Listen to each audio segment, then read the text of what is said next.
Ooh, that looks tasty. Welcome, folks. The Hungry Gamer is back with another episode of Boards and Brews. And today I am joined again by my occasional regular co host, Original Don, designer of Backyard Chickens, which is currently going for $60 on eBay. So, how do you Are. feel about that, Mr. Gilstrap? That is above retail. It's very far above retail. I don't know what's going on there. I think, maybe it just appears to be hard to get. So you're saying So it's people should comment and say, "Hey Don, how do I buy a copy direct from you?" Is that what you're saying? sure. And I'll tell you, go to August Games. They have copies. Or he'll sell you one for 58.75. There you go. Bargain. It's $60 shipping. So this is a little bit of an improv episode.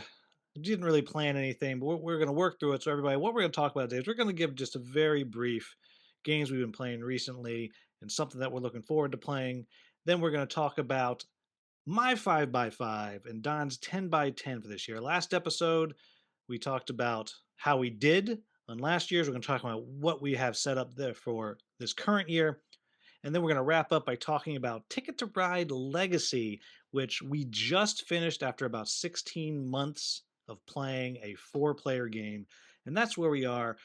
Don, what is your brewed beverage tonight? So I am drinking a high and fine West Coast lager from Fieldwork. There's one here in San Ramon. Good stuff. I like it. So it is both high and fine. Yeah, absolutely. Yeah. And I am cheating on the brew tonight because I have a distillation tonight. I have the Finn with Zin from the local 4th Street, or is it 10th Street And Distillery, which is on yeah, 4th Street in San Jose. One of our new favorites. Just having that, I just had a long day at school and then had to go watch a wrestling match.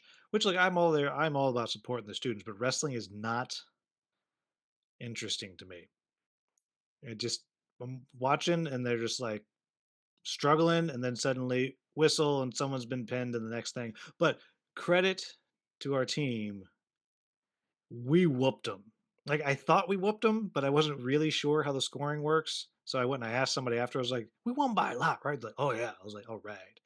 Then I was worried your students were going to be crushed watching this, but you pulled it out there. You're very no, proud of well, them, one that clearly. they won't be watching, and you know what? I'm disappointed in all three of them because all of them got a bye tonight because in their weight class, the other team didn't have somebody to wrestle. So, but to their credit, they put on the headgear in the singlet, knee braces. They ran out, raised their arm, went and shook the other team's hands, and then went back. So Is it's that very how they won by a lot? that was part of it. I mean, there was a lot of pins. Like, I think the other team Okay, only won two out of however many. It was a whooping. got it. Anyhow, so jumping in, we're just going to keep it short. What is one game that you've been playing recently that you want to talk about? First one that comes to mind is on my 10 by 10, so I'll save that. I've been enjoying Castle Combo. This is something Peter Vaughn got me for Christmas. And it's just a small box game where you're making a 3 by 3 grid of cards. You're just taking turns drafting from either the castle row or the village row. There's little mechanics to manipulate what cards are available, and they're all, cards like, score this many for this many of this symbol in the same column, and or score this many points if you don't have this symbol in your grid. And you just play until everybody has 9 cards in front of them in a 3 by 3 tableau. It takes maybe 20 minutes to play. It's super quick. It's easy to teach. I've been enjoying it. It's one I took to work and played with my team. It's And a fun one, and it's got adorable art. what did your team think? They got it. They loved it. They picked it up really quickly, and it's a game you can play and have a conversation at the same time. Occasionally, stop to say, "Okay, what does this card do?" Um, but yeah, they enjoyed it. It was great. It was a hit at home too. Now, are you sure your team liked it, or is your team like, "Well, the boss brought this game. We gotta like it." It's never like that, no. They have told me that there's at least one game where one of my team members is like, "Why did you buy that?" Oh, So they what game they was are not that? afraid to be honest. I don't wanna say. Oh, well, we won't. Actually, it's an absurd game. That's not a hat, Oh, and I okay, brought okay. it to a party. I was about to say everybody wants you to say exactly what it is. All right, so I was just Yeah. looking through. I've played so many games just a little bit lately, Mhm, but I'm going to lock in on Bullet is the my recent play that I'm interested in talking about, and I've talked about Bullet before on the podcast. Michael Kelly was on. It's one of his favorite games, and this is a cool competitive or co-op game. The co-op, you're fighting against a boss, and there's no timer. When you play competitive, there's a timer. You have to do your stuff as fast as you can, and it's representing one of those bullet hell video games where you're getting shot at all over the place. So mm, you're trying to send the bullets back against your opponent. But when you play against the boss, there's a one of the normal heroines because they're all female. One of the heroines, you flip it over to its evil side. It's a boss. You're fighting against that. But they have a new campaign coming with like a storage solution, which is weird. Like I have two and a half of the expansions, and it's all still in the core box. But whatever, and they sent me a print and play of just one of the new characters, and they specifically picked this one. And now, usually, I get pissy when someone does this. They're like, "This one's the hangry dragon. We feel like you should do that one and mhm. not the others." And normally, I'm like, "You go right to hell."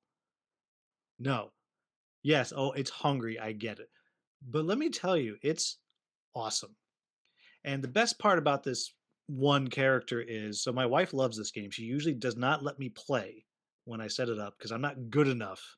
And she just says, "Go away, give me your character, you set it up, you can come back later," is usually what she does.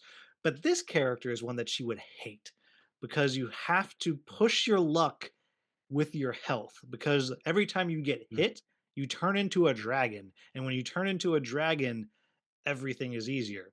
But you can only get hit 4 times before you lose. So you're doing this constant like balance of I'm gonna get hit now and hope everything works out, which well, you've met my wife. You know that's not yes, that would drive her crazy. yeah. Oh, but it's great. I love it. So real happy with it. I think Bullet's a really good game. The more I've played, the more I like it. I think you've played once, yeah? Yeah, it was So fun. It's yeah, it been a just while, but yeah. yeah, I think we played at RageCon, I think. So it really, really works. I really enjoy it. And I am immensely impressed with this new character. I haven't played any of the others. Several reviewers that have played it before were each sent like a single character.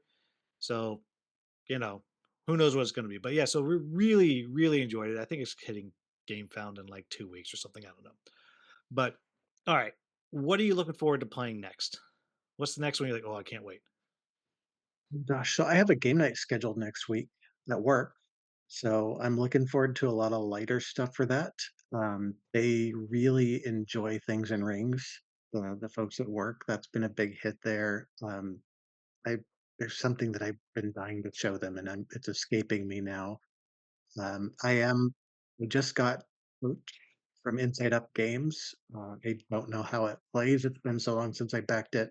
It hasn't been that long. I just have no memory left. But I'm Well, make excited sure about you that. tweet about it. Haha. Yeah. Um, Actually, it's don't tweet about anything ever. no, never. So anyway, it looks like a great production. The Kickstarter came with some little acrylic bits that upgrade some cardboard tokens. It's gorgeous, so I'm excited to play that. It's got little birds that have little houses that snap into them, and that's as much as I know about it at the moment. But I'm excited to learn that. I haven't been disappointed in an Inside Up game yet, so that one I'm looking forward to. Do you Just have have to learn it. any idea what the gameplay is? No, I'm sure I did when I backed it, That's but good. I I like have that. no recollection. So I've only actually played one Inside Up game, and that was Seven Souls or Fives. It's like some Cthulhu whatever game. No, And that one I don't know. well, you don't need to. It, it's fine. It's so perfectly fine, and this is probably why they've never sent me another title because that was kind of my review. Interesting but fine, and also Cthulhu, and what do I care about Cthulhu? So I had never played. Oh, that's not true. I did play Earth once, Mhm. which was I fine. like Earth. Yeah, Yeah, I'm the it guy. wasn't for you. Yeah, so clearly this is why they don't send me anything. I haven't played Block and Key, which I know you That love. one I love. That was the first one of theirs that I played. I love it. It's just so tactile and satisfying, and it's great to play in a bar. So, yeah. Yeah, so I haven't tried that one. Obviously, I haven't tried Perch, but you'll have to let if it's great, I'll give it a try, and I'll probably be like, "That's fine." We'll see. But so for me, I'm having a hard time deciding what it is that I want to kind of single out. I just got a copy of SETI, which we played once, Mhm. and I was like, "This is good," but I It was don't know good. that I need a copy of it. But now I have a copy, and I'm really excited about it. But I think I have to go with the game that I backed like 4 years ago. It arrived like a month ago. I haven't gotten to Mhm. play it. That is Iridia, The Paths We Dare Tread. It's this huge dungeon crawl. Everybody, all the content I see being posted about it was, oh my gosh, this is the best game ever and stuff. So I'm super excited about it. And I just got Mrs. Hungry Gamer. I said, you know what? We'll just pick a whole day. We'll just make a whole day of it and we can just play that game and see what happens. So I'm gonna go with that. That's it. I don't know when I'm gonna get to it. I'm hoping I get to it this month, but that's gonna be the one I'm gonna single out. Which Awesome. yeah, you don't know anything about it. I don't think. Mm-mm. It I know it's comes big. with pre-painted minis and pre-painted bad guys, and the bad guys are in like a advent calendar. So like you can't Mhm. even see what they are until they show up. And there's like removable heads for the minis, so you can pick what head you want. And of course, Super cool. I back the small bodies. So if I want to be like a gnome, I can have a little tiny body, still stick the head in it. So super excited about it. I got a short demo at PAX for it. Really seemed good. Of course, I don't know that I'm just in the I spent so much money on this and waited so long that it has to be good, or if I'm like, this is actually really good. I don't know. So we shall see. Either way, it's good. Yeah, right. I mean, I have to like it at least $300 or whatever the heck I paid for it. Yeah. After that, it can suck. Yeah, and this is like 5 years ago, $300. So that's like I could have bought a car. Um, anyhow, so moving into what we've decided we're gonna play this year. You want to talk about your 10 by 10 first? Oh, yeah. Why don't you do five of your 10 by 10? I'll do my 5 by 5. We'll come back and finish yours. So Okay. Don does a 10 by 10 because he is more courageous than me. I tell myself it's because I have to cover so many games. I can only try to commit to five. Last year, I failed. I didn't finish. One of my games had three left to play, and I think two of them had one left to play. Don did better with his 10 by 10. All right, so, but give us your first five of your 10 by 10, and just like a briefly, why did you pick that? And I'll just say I also failed. So I try to do a balance between heavier games and lighter games. So why don't I try to say the lighter games first, and then I'll come back to the others. So silver and gold pyramids. We're big fans of silver and gold. It's a if you don't know it, it's a very light, pick to the table flip and write game. The cards are dry erase cards. It comes with kind of the best dry erase pins I've ever seen in a game. They're not those cheap ones that dry out. They're Faber-Castell pins that are actually hard to find to actually just buy them, but I've done it. Silver and Gold Pyramids is a newer version of that. It is Everybody, by this is like the gimme. I mean, this is like a 10-minute game. yeah, it's I mean, very quick, Don and could we're not excited play about it. this until December 31st and Yeah, still complete this. for sure. So this is yeah, like try to put some in there that are gimmies. The original game is Phil Walker Harding. I'm pretty sure the sequel is too. Phil Walker Harding is amazing. I love his design, so excited about that one. He's so good, Uh, he has three names, everybody. absolutely counts. The Guild of Merchant Explorers, another flip and write game, but you're not actually writing. You're putting little cubes on the map and drawing routes and discovering stuff. There's been a lot of talk about that over the years, so I don't know that I need to Describe it too much. It's a very bland title. It's a very beige board, but I love Yeah, the game. it's so weird. Like it's like they're like, here's spots where we put color on this board. What should we do? Let's mute the color. Absolutely. Like that was the choice. And this is one that But I think it came back into our thought at DonCon 4 because yep. one of us was like, let's play that. Yeah. And we're like, oh man, that's really fun. So yeah, And we've been playing it a bit on BGA, which is a nice implementation of the game. It's great. So and the greatest thing was we're playing with Skippy. And after the mhm. first round, the first game, he's like, everything went away. What? Oh, so good. On the side, I'm gonna take a quick tangent on BGA. I'm angry. Yeah. I Mhm. have a grievance against Uh-oh. BGA.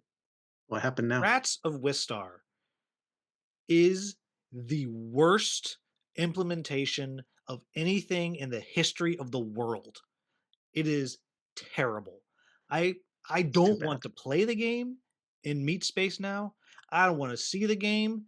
And the two people I was playing with, one of them was having a good game he'd played before, and I was like, "No," it was like, "We can quit." I was like, "No, it's fine. I'll stick it out." But just you have to understand that I've had 4 turns where I did nothing because the implementation's so crappy.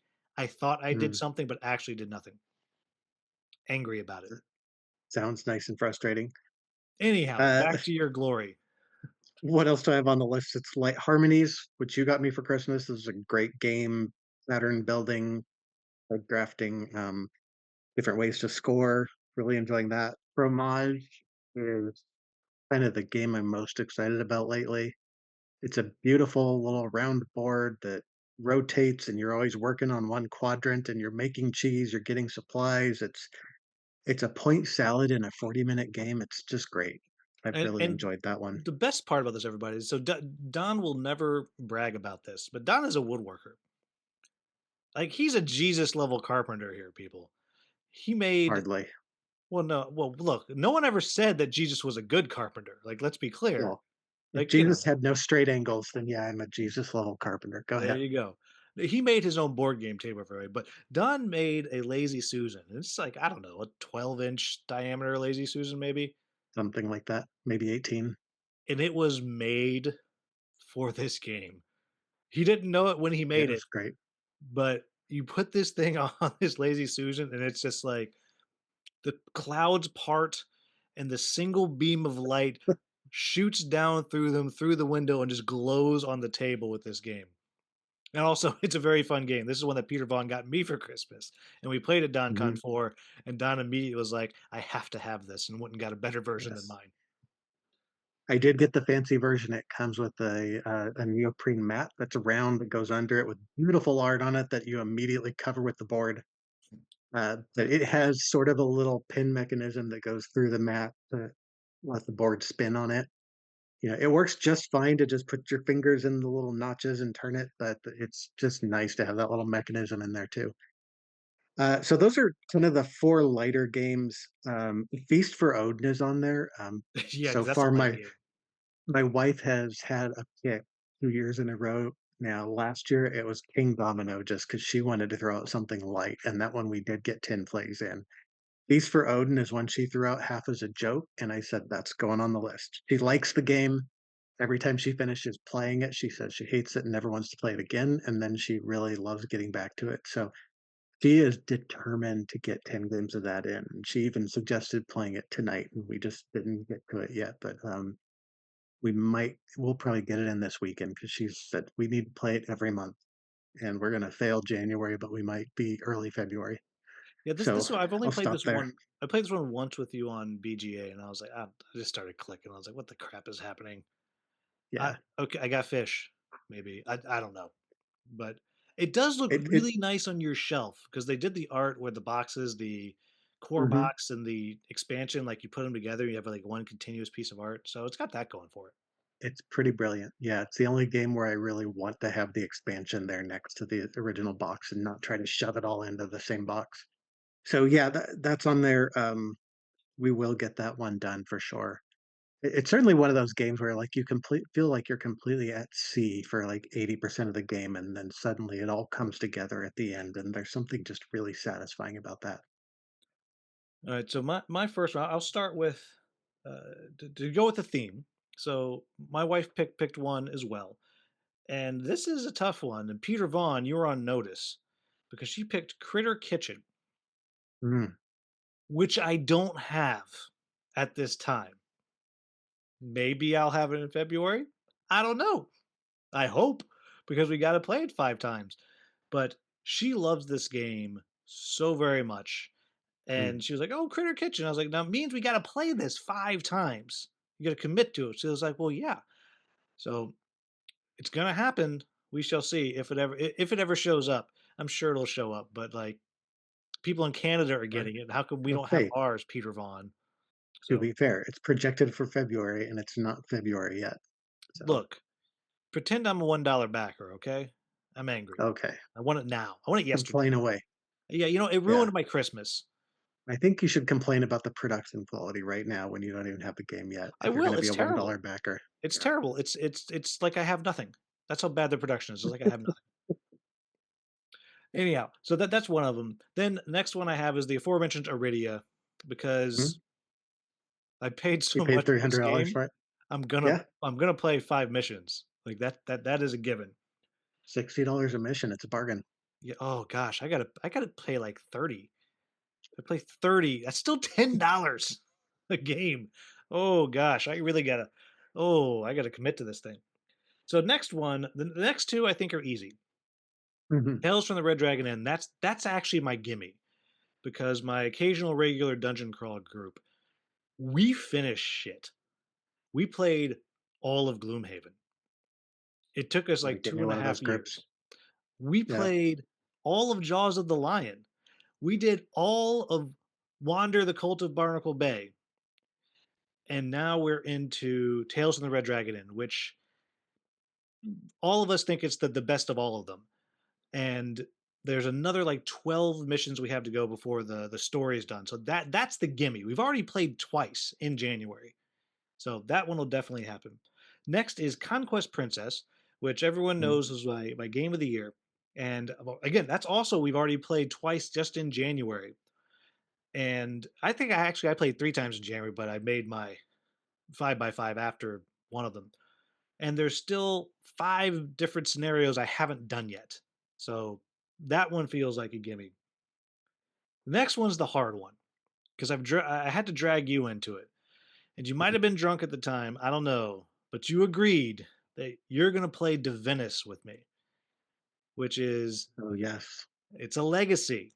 Now, I think it's like a 10 or 12 game thing and it's tile laying and it has an app. It's Lucky Duck. It has an app like Chronicles of Crime has an app and you're scanning stuff or you can just type in the numbers and you're putting stickers on dice and upgrading your own dice and it's kind of like this like war of the gods. It's like the Norse gods and the some other gods like I don't know, they're coming together into this world and kind of trying to compete over who's going to dominate it or whatever and you're building every game you kind of build out your own little island map of tiles and stuff.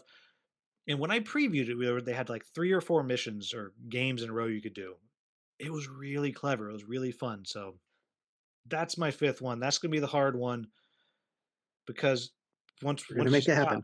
yeah. Well, I mean, once you pop, you can't stop. So Right. we now I did not get the miniatures version. I got Oh, the no. no, I got the meeple version. Oh, Yeah, meeples are good. yeah, right. So I felt that was the most mature thing I've done because that was like 37 years ago.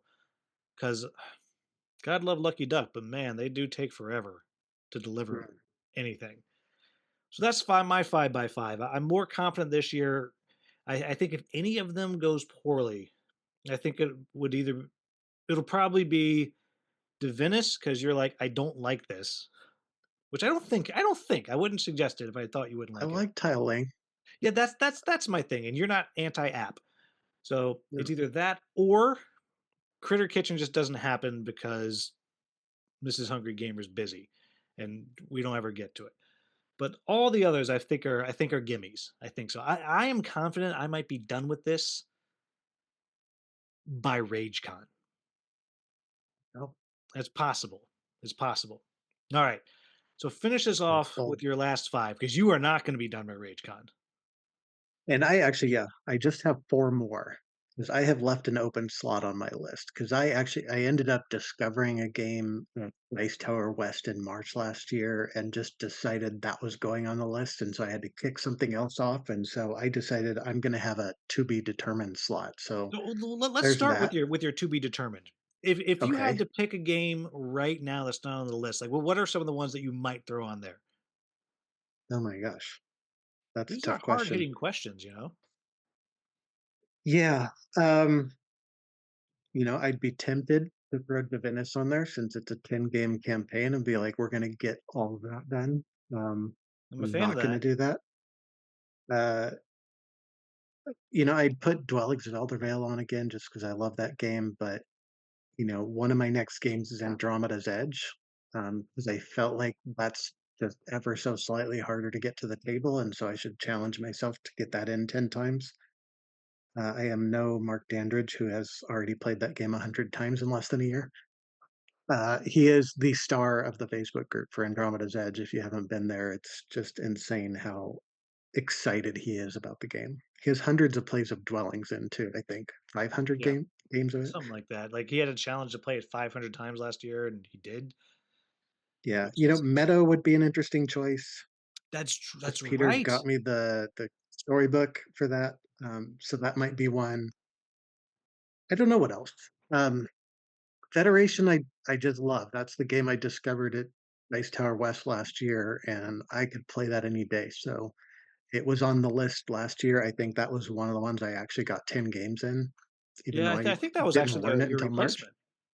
Yeah, that was the one that I put on the list and took something else off. I don't remember what I took off. I think it was Maximum Apocalypse. Yeah. I'm gonna try it again. So, Yeah, I think if I had um, to add one, I'd probably add the Fellowship of the Ring Trick Taker.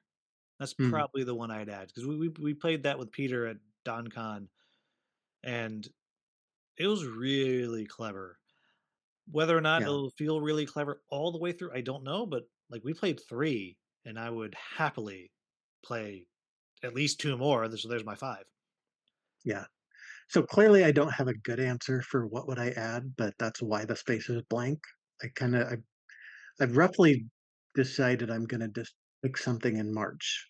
Nice Tower West. I always get a lot of games in. I always learn some new games that I love there, so I'm excited about that. Let's see, finishing up my list, I already mentioned Andromeda's Edge. Love it. Gonna get that in 10 times. I also have Tales from the Red Dragon Inn, which I have not played. You've played through the whole thing already.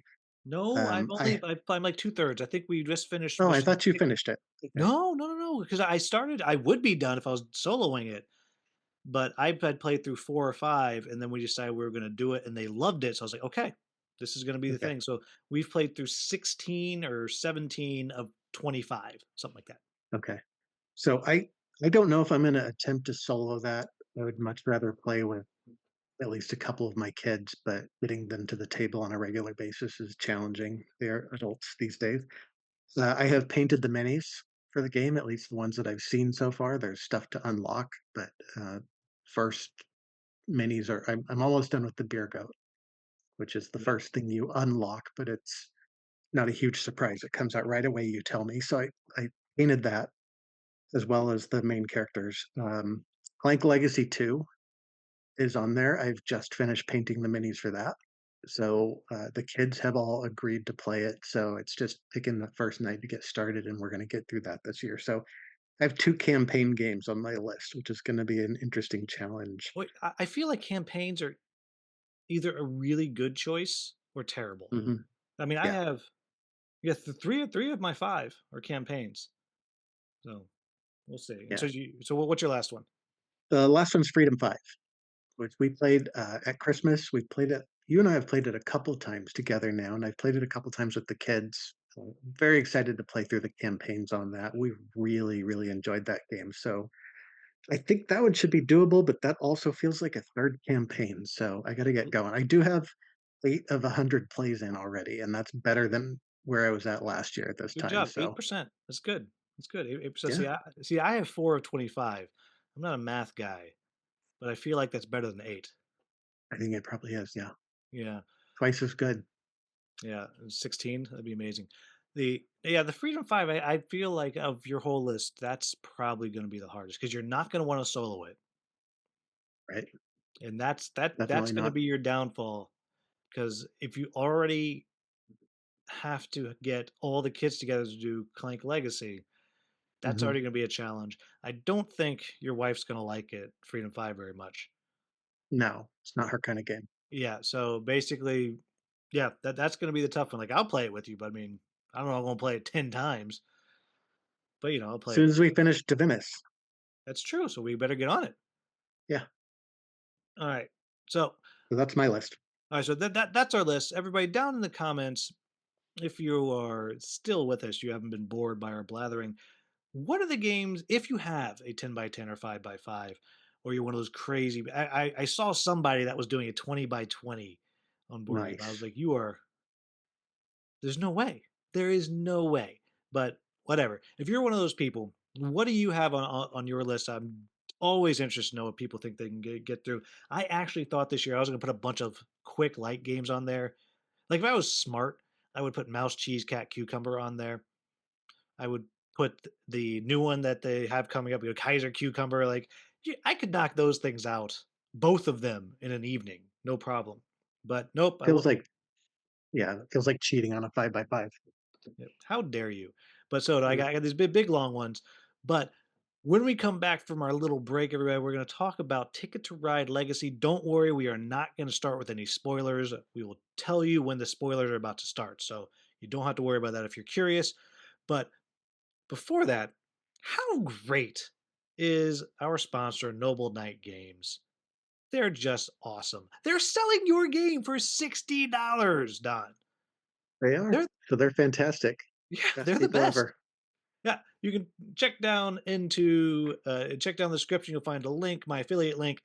Doesn't cost you anything. I get a little store credit, which am then able to sometimes turn into reviews. For example, River of Gold that was purchased on Noble Knight Games. The aforementioned Fellowship of the Ring, Noble Knight Games, and some other stuff I've talked about but haven't reviewed yet, like Barbarians, all Noble Knight Games. But in any event, enjoy their commercial right now. Here at Noble Knight Games, we've been carefully growing the world's largest selection of board games, role-playing games and dice, war games, miniatures and paints, card games, and more, going on 25 years now. Our rustic castle contains more game and hobby goodness than you can shake a stick at, complete with careful packaging and the finest customer service the land can provide. You can buy, sell, trade from anywhere in the world, just like nature intended. Noble Knight Games. All right, and we are back, and we're going to move into our review game, and this is a 16-month review. I think that's how long it took us to get through Ticket to Ride Legacy, and this is something that I got possibly as a BGG Secret Santa thing, maybe, or I just bought it for my wife because she loves Ticket to Ride. I was like, okay, we can do this. And Don and his wife were kind of say, okay, we like Ticket to Ride. We'll do this. And so Mhm. 16 months later, we are finally done. I think it was like 14 games, something like that. We have finished. Now, everybody, there are no spoilers yet. I'll be very clear when we're going to start talking about spoiler stuff. And then if you're still listening, that's on you. Um, but so broad thoughts. So we've played Ticket to Ride. Compared to normal Ticket to Ride, what did you think of the overall experience? I thought it was great. It's been a very long time since I've played normal Ticket to Ride, but I've played it dozens and dozens of times. So it's easy enough to compare. The biggest difference that stood out, and it still felt weird even up to the last game, was that you don't score points as you go. I don't think that's a spoiler, but you're normally Yeah, like, well, yeah, oh, I you made learned it. that in the first game, so yeah. Yeah.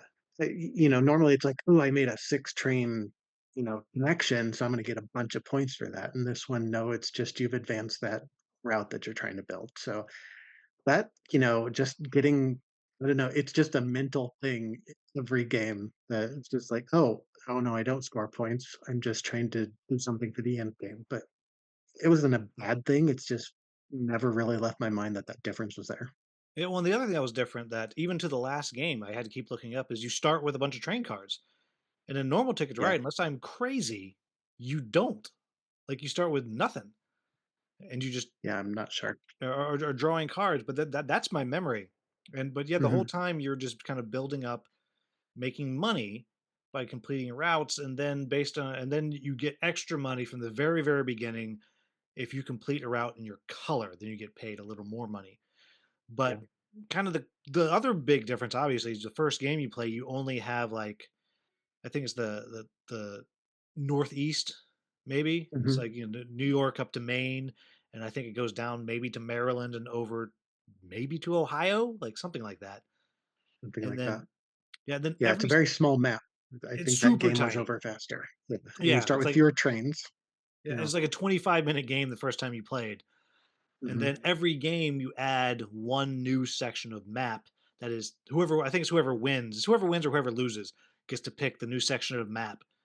And I think there's 7 different sections you can put out there. So after 7 or 8 games, you have now the whole map. But kind of the key is every single section introduces a new mechanic to the game. We're going to talk Hmm. about those afterwards. The other thing that's different is you get a role every single game. And you start with Yep. some roles. I don't remember what all the roles are, but I will say the president is a role that you start with, which whoever's the president, they get one extra turn at the end of the game. But then everybody else also has a different role that will again give them some kind of benefit. It might be a one-time use, it Mhm. might be an ongoing power.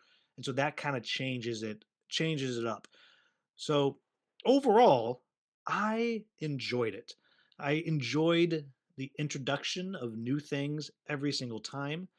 Though that's the thing that bothered my wife the most because she never felt like she could knew exactly what was going to go on because there's always rules that had to be picked Mhm. up and added to it. So that is something to think about if you're thinking about this game. Like it's for over half the time you play, there's going to be something new introduced, and also every single time you play, it's a new year and new small things get introduced into the game as well. So there's a little bit of Yeah. change every time, which is good for me, I guess bad for her. But all in all, I really, really liked it. And I'm really hoping to play our final Ticket to Ride version at least once or twice Yeah. at some point. Yeah, I think that discovery element is, it's a big part of any legacy game, and so you have to be in for that.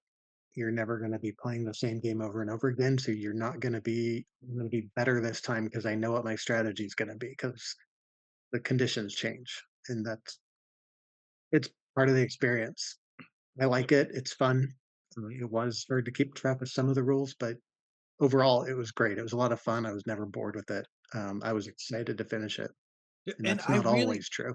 yep. And I really liked at the end, we really had no idea who was going to win. I was gonna mention that too, yeah, because I've seen at least one person say, "Oh, we're not done yet, but I've won every game, so I'm obviously gonna win at the end." I never felt like we knew who was gonna win right up to the final scoring. Yep. Like I won't lie, I really thought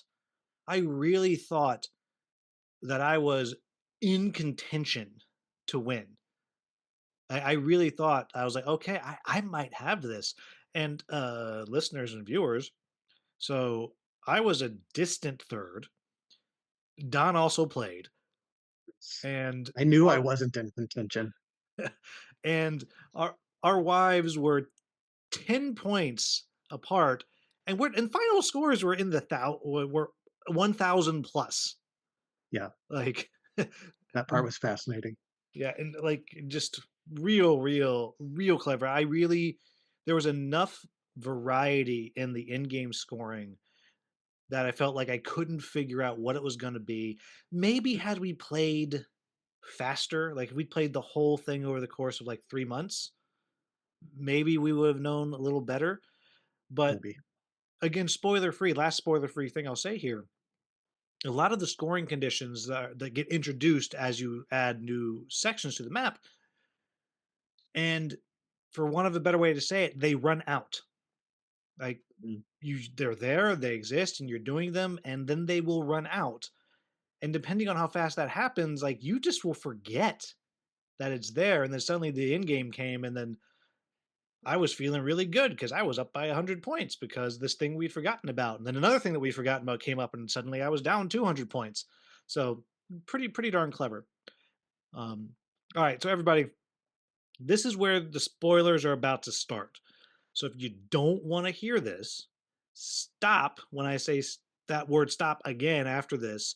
And you can see in the description, there'll be a little timestamp where it'll say spoiler free again. So you can jump back in or skip to that. So three, two, one, stop. We're waiting for a moment for people who are slow. Okay. What are the Right. sections of the extra map that you really thought were clever that you really liked? I figure if you pick one or two of those and one or two that were like, that one didn't like as much. Yeah. So the section of the maps that were the most interesting, bridges on the West Coast were cool. When you get all the way to the West Coast, there are tracks where you build bridges, and there can then be earthquakes that happen and knock your bridges down. We didn't see a lot of that, but it would Well, I feel mean, well, an it's weird. Like interesting some push games your we luck saw kind a of thing. lot of it, but I Hmm. think only like twice did someone have their track knocked down. Yeah. So the earthquakes would come up, but nobody would have tracks where they happened. Yeah. Um, I never built so on the bridges because I was so scared of the stupid earthquakes. I just stayed away, which is yeah. foolish because when you build on those bridges, you get paid. Hmm. So there's a real Yeah. Yeah. benefit to doing it. Yeah. So then, speaking of getting paid, there was a tunneling section where if you wanted to build a tunnel, you had to have cards that had the little pick, pickaxe on them. So you had to pay with those, and then you got money for building that route, and you got to decide what color it was. Yeah, So and then that it was just a was permanent route for the clever. rest of the game, and now it's just, Yeah, the tunnel is built. Yeah, that's another one. I never did that too because like it's so hard. yeah. I did a couple of those. I think our wives were better at that, Yeah, and focusing it's on it. really clever. So it's interesting. So the one that I really, really liked the most, and I did it, I went heavy on it a few games, and Hmm. that was the Sierra Madre, which is down to the west of Texas, but the south, Arizona, that kind of area. And what Yeah. you can do there is every time you build a route that's in it, partially in it, or all the way in it, is you could pay money and buy a treasure map. Or you could go searching for the lost treasure of the Sierra Madre, in which case you had to draw a bunch of cards, and a lot of the train cards have little skulls on them. And they mean nothing unless you're doing this. And if you would draw 10, and if you get through 10 of them without a skull, or every time you got a skull, you could discard a treasure map, you would get to do a little like lottery scratcher and scratch off another treasure, and you'd get paid big money. And you could carry those treasure maps over game to game. I really liked that. I only did it twice, and I finished the game with a couple extra treasure maps. But I don't know. I really, really liked that one a lot. Mm. And the other one that I liked quite a bit was the Ghost Train, even though I avoided it like the plague. Right above the Sierra Madre, there's the Badlands, I think it's called, something like that. Something like that. And there was a ghost train that would move around in a circuit. And anytime anybody placed a white route, you'd roll the ghost die. And however many pips came up their little bones, that's how many spaces you'd move it. And anybody who was next had a route next to where the ghost train landed would get a curse. And it might Hmm. do something like you don't get paid your bonus money for your route, or you have to pay an extra card, or whatever, all kinds of stuff you'd have to do. I stayed away, but I thought it was so clever. I just really, really liked that one. Now you built there a lot. I think you had more curses than anybody throughout the time playing. It did at least during one or two games. The last couple games, I think it was, I just stayed away from it, like you said, because I did not like the curses. That was definitely clever. The Sierra Madre was clever, but those were probably the two I was going to mention as my least favorite. Okay, well Because let's jump into the ones that you didn't like. So, well, yeah, I mean, so you didn't like the curses because they're. I mean, some of them are really punitive. yeah, and all you had to do was discard three train cards beginning of your turn to get rid of a curse, or sometime on your turn. So they were not that hard to get rid of, but it was just it was annoying to have to do that. And then my only problem with the Sierra Madre was I rarely had another reason to build down there, or I would build down there and completely forget it was a thing. And so it's as much my fault as the game. But Well, let's blame Matt Leacock about for this. all Like, right, yeah, it's all his fault that my memory is terrible, and I didn't exactly. remember that I could dig for treasure. But I did get a treasure once, and that was nice. But yeah, those were the two that I had the least fun with. I think out of the new stuff that came out on the map. Yeah, the one for me was definitely the circus, and that's one you pick up down in Florida. And it was Mm, neat. You had a little circus thing, and you would get circus cars, and you kind of built up these little circus trains or whatever. And it's possible that I'm saying this because I got 0 points from the circus of all the work I did on it at the end, but I think it's more because it just ran out so fast. it ran out fast. Yeah, and Yeah, I don't remember what you had to do to get the circus because it was like 8 months ago, but yeah. it just suddenly we were out of circus. Like, okay, that's done. No more circus. So I think that one was the most disappointing to me. And then just the very distant, like it's just slight because I said pick two. One of the very late things was the time card where you're just checking off rows and columns of the cities you visited. Yeah.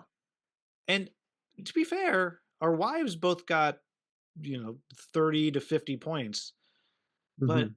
I just wish we had it longer Yeah. to, try to fill out more of that. Because if I barely got two, the only reason I got two is because I had a roll at the very last game that I got to check off two additional cities. So I was able to finish two rows or columns. And so that was just a little bit of disappointment to me. But again, it might just be because I was bad at it. Yeah, I agree. I think it would've been nice if that came a little bit earlier because I didn't accomplish I filled 1 column out of that whole thing, and it wasn't a motivator because I was trying to do too many other things, so I shouldn't say I couldn't concentrate on it because our wives definitely did. They did some routes just to check the city off and finish a row or column, so that's certainly an option.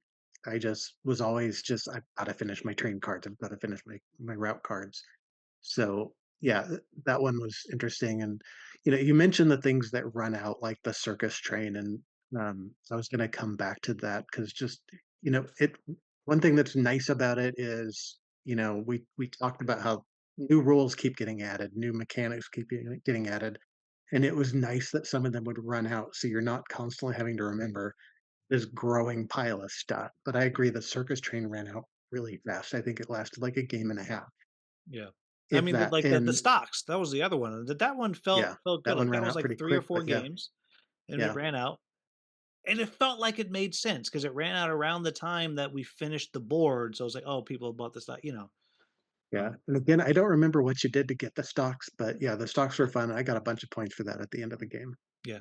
So it just really clear. So welcome back, everybody else, because I think we're done talking about the very, very specifics of Mhm, specific little spoilers.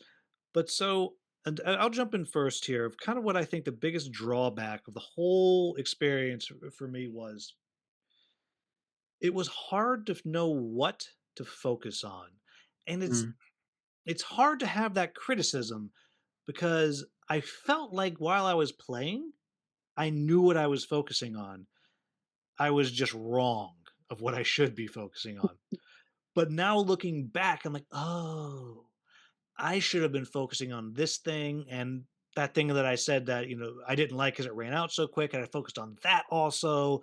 And then the other thing that I complained about, I focused on that. Then I really would have been competitive. But it was just so hard to know what to focus on. And then when you combine that with the very cool mechanic of you complete certain routes and you get the postcard, and the postcard might be a power or it might be an in-game scoring. Well, if you do this thing, it's worth 20 points. If you don't do it, it's worth 6 points. Those kind of give you some direction, but the direction was random because the routes you get are random. So you never, it just didn't kind of guide you towards any kind of winning strategy. It was more of a throw spaghetti on the wall and see what sticks. So that's my only big complaint I think about it. yeah, I don't know that I have any huge complaints. What I loved about the game is it brought back that excitement from Ticket to Ride of trying to complete these routes that nobody knows you're trying to complete, and, other people are taking that exact connection that you wanted, and they don't know that they're screwing you over, but they are, And I also loved um, it had that and piggyback. It says they had a piggyback thing that you get in yeah, like the second game. So it's a little bit of spoil, not much.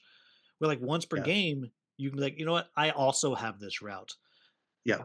That just Yeah, really that was really nice. I used that every single game. Mhm. There was always something where I was blocked from where I wanted to go.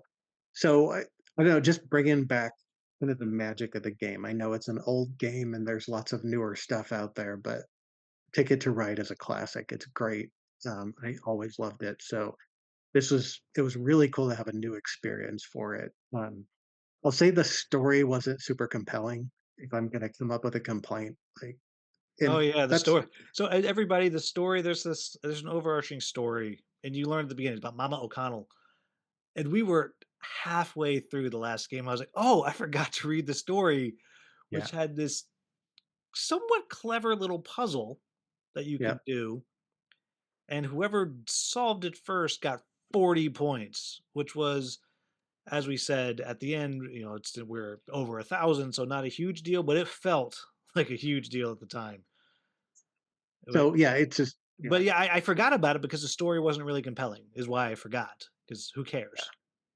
Which, it's not the biggest deal in the world because sometimes the story can be overwrought and, the game is overly dependent on the plot line, and sometimes you just don't wanna focus on that. You don't wanna read paragraphs and paragraphs and paragraphs. You just wanna play the game, and so, at that end, it was a nice light story that you could ignore or lean into a little bit. If you're there for a big, deep narrative experience, it is not that, right? Um, but it gives a little flavor to it. It's fun. It wasn't an exciting story. Yeah. Overall, now this is the third Legacy game I think I finished. I finished, yeah, the third one because I did Betrayal Legacy, I did the first Mhm, Clank Legacy, and now this one. And for my money, Betrayal Legacy is brilliant. The way mhm, they do the story and unlocking stuff is incredible, even to the point to where it's not a ton of story, but it's cohesive and it sticks the landing mhm. so very well. I mean, it's like the end of The Good Place, good ending, Wow. nails it. And It's so a shame we, I'm never gonna play it, yeah, it's so but good. I'm almost like Don, get it, and we'll find another person and we'll play it. Like it is that satisfying. Now we've both played Clank Legacy, which I think we both really liked. yeah, However, not a satisfying ending story wise, I don't and even remember it.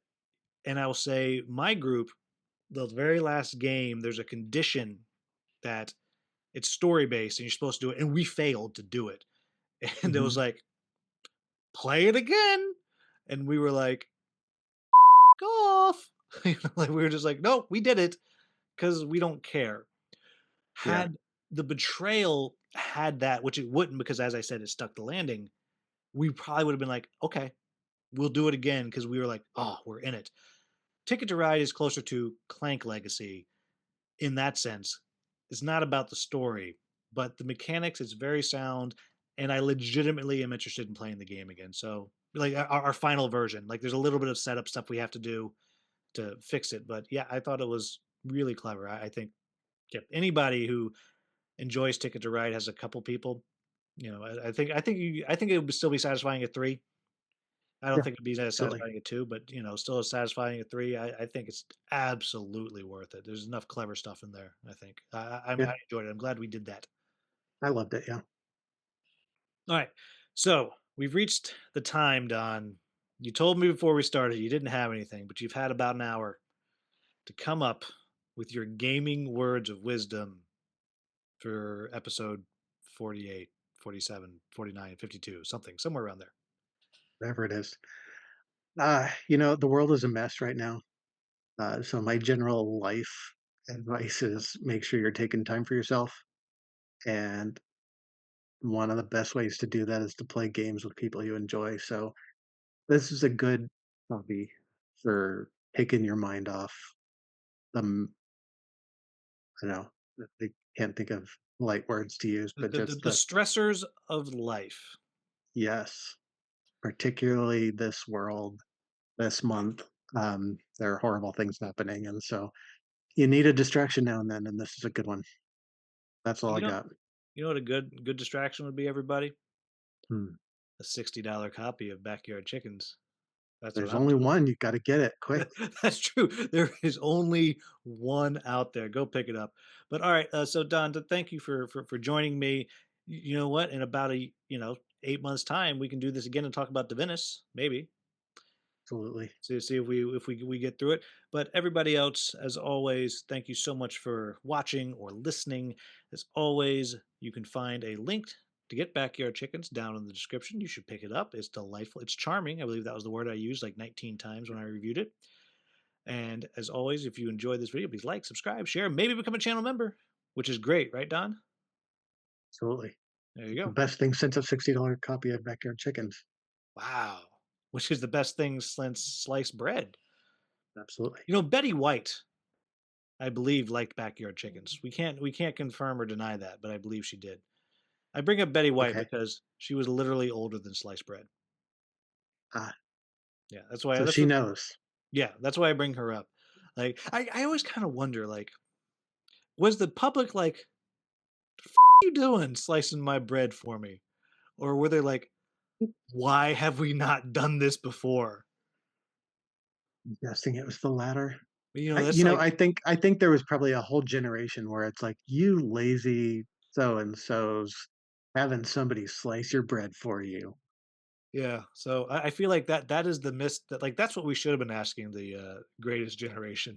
We should have been asking them about that, not the Or war. instead of what was World War II like? What was it like when you first got sliced bread? Right? I feel like there's somehow missed out. All you war game companies, you historical war game companies, could you get on that? Fort Circle Game, I'm looking at you. Right? Votes for Women and sliced bread. That's what I'm talking about. Side note, Don, I want to play Votes for Women Okay. because it's supposed to be great. But I feel like we have to play a game before we play the game to figure out who's the anti-suffragettes. You- Like Yeah. Okay. that. Okay, here's what we're gonna do. Hmm. Whichever one of us loses Divinus is the anti-suffragettes. Okay. So That seems fair. now it's So I serious. I will play that role, I guess.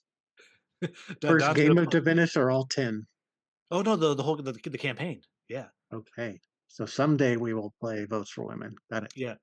So everybody, so I have Votes for Women. The Fort Circle Games was nice to send me a copy. I didn't specifically ask for a copy, but they have a game coming about the writing of the first folio, Shakespeare's first folio, Oh, which, wow. yeah, right. And so I was turned on to this by Lena from Level Up Board Game Podcast, who's also a Shakespeare dork. And so I reached out. I was like, "Hey, hi, let me tell you about me. I hear you have a game that does this. Can I get in on that?" And they were like, "I mean, it's like a long time away, but like sure, you want to be on the list?" I was like, "Yes." And then a copy of Votes for Women, showed up. So I haven't played it yet, Oh, nice. because apparently I'm just like on the list, and it's supposed to be great. They seem like great people. They are running a, sorry, I'm being expanding this here, but they're actually hosting a convention in DC, which is like, sounds like it's about war games, Mhm. at the Folger Shakespeare Library is where they're hosting this game conference. Wow. Do you have your tickets yet? I don't do war games. Come on, you know this. Yeah. But anyhow, so I'm super excited about it. And Votes for Women, I've always heard, is great. So we're gonna do it. Whoever loses Divinus has to be the anti-suffragettes. Okay. All right. Anyhow, And work on your pitch for Undaunted Sliced Bread. oh, It's got to yeah, be a thing. that should be. You've heard us, Osprey. All right. Anyhow, as I already said before, everybody, if you enjoyed the video, please like, subscribe, share, maybe become a channel member, and check out Backyard Chickens. Have a wonderful, wonderful day. They can't hear your wave, Don. Have a wonderful, wonderful day. I have no notes, nothing, so we'll just go for it. I'm sure you get all the notes because you're a professional. I have no notes. I don't know what you're talking about. Wow. Good for you, Don. They have one that's near mint. What do you think the price is? How much do you think it's going for? $15. Sorry, $15? Yeah. I'll give you one more guess. You're low. $22. 60. What? 60. It might be time to sell them some of your extra copies. That's all I'm saying. 60 Lord. bucks. I'm gonna let that register and cook in your ego for a minute. You're gonna be impossible at work tomorrow. There's a gap in this shelf right here. You It's want to put something embarrassing. there? No, it's not. Stick a That's plushie there. that's where fromage goes. Yes. People wonder what the hell this is about. Oh, Oh, there it we fits go. perfect.